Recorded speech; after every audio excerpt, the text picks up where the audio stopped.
मन में गंदे विचार आना, चिंता होना, परेशानी होना, उल्टे पुल्टे ख्याल आना आम बात है। शायद ही कोई है जो इससे बच पाता है। कई बार तो लोग ऐसे विचारों से गिल्ट भी महसूस करने लगते हैं। ऐसे में कई लोग इस सवाल का जवाब जानना चाहते हैं कि मन में ऐसे ख्याल आखिर आते ही क्यों हैं और ऐसे विचारों को आने से कैसे रोकना चाहिए। तो चलिए जानते हैं इस बारे में प्रेमानंद महाराज से। प्रेमानंद महाराज एक प्रसिद्ध आध्यात्मिक गुरु हैं, जो कई लोगों की समस्याएं सुनते हैं और उनके सवालों का समाधान देते हैं। ये सवाल लोगों के आम जिंदगी से ही जुड़े होते हैं, लेकिन कुछ सवाल ऐसे होते हैं जो सबकी जिंदगी से जुड़े होते हैं और सभी को उनका जवाब इस समस्या से बचने में मदद कर सकता है। ऐसे ही एक भक्त ने उनसे सवाल किया कि मन में बुरे विचार क्यों आते हैं और उससे कैसे बचा जाते, तो प्रेमानंद महाराज ने इस पर एक बहुत ही संतुष्टिपूर्ण जवाब दिया। उन्होंने कहा कि मन तो चंचल है और इसकी गति इतनी तीव्र है कि इसे नियंत्रित करना सबसे मुश्किल काम है। एक साधक पूरा जीवन इसे नियंत्रित करने में ही लगा देता है। लेकिन अगर आपके मन में लगातार बुरे और अनहोनी भरे ख्याल आते हैं, तो ये आपके पूर्व जन्मों के कर्म से प्रेरित होते हैं। आपके पूर्व जन्म के कर्मों का प्रभाव ही आपको चिंता, परेशानी और ऐसे विचार देता है जिसमें आप फंसे रहते हैं और निकलने का प्रयास करते रहते हैं। आप जानते हैं कि ऐसे विचार आपका नुकसान कर रहे हैं, लेकिन आप चाहकर भी ऐसे विचारों को झटक नहीं पाते। प्रेमानंद जी ने इसका उपाय बताते हुए कहा कि आपका मन बहुत चतुर है। वो कष्ट नहीं चाहता, इसलिए अच्छे विचारों से बचने का मार्ग ढूंढता रहता है और आसान और गंदे काम को बढ़ावा देता है।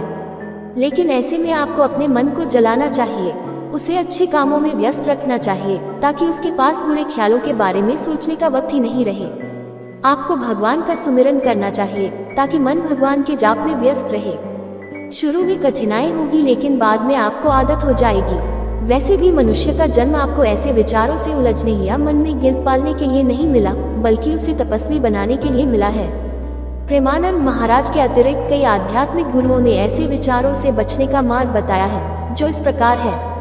नंबर 1, सुमिरन और भजन का सहारा लें। मन को शांत और पवित्र करने के लिए नाम जप या भजन कीर्तन करें। संत प्रेमानंद जी के अनुसार जब मन भक्ति में लीन होता है, तो बुरे विचार अपने आप हट जाते हैं। नंबर 2, संत का प्रभाव और सत्संग। अच्छे और सत्संगी लोगों का संग करें। बुरी संगति से बचें, क्योंकि संत का सीधा प्रभाव हमारे विचारों पर पड़ता है। संतों के प्रवचन सुनने और सत्संग में जाने से मन सकारात्मक ऊर्जा से भर जाता है। 3, मन को व्यस्त रखें। खाली मन शैतान का घर होता है, इसलिए अपने मन को सदैव अच्छे कामों, पढ़ाई, सेवा या ध्यान में व्यस्त रखें। शरीर को भी सक्रिय रखें, क्योंकि आलस्य बुरे विचारों को आकर्षित करता है। 4 ग्रंथों का अध्ययन।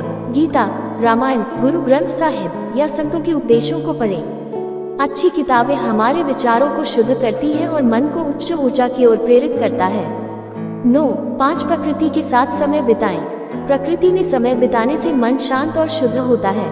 सुबह की सैर, पेड़ों के नीचे ध्यान या नदियों के किनारे बैठने से बुरे विचार दूर होते हैं। नंबर 7, ईश्वर पर विश्वास और आत्मसमर्पण। संत प्रेमानंद जी कहते हैं कि ईश्वर पर पूर्ण विश्वास रखें और हर परिस्थिति को उनकी मर्जी मानकर स्वीकारें। जब मन ईश्वर को समर्पित हो जाता है, तो बुरे विचार उसमें टिक नहीं पाते।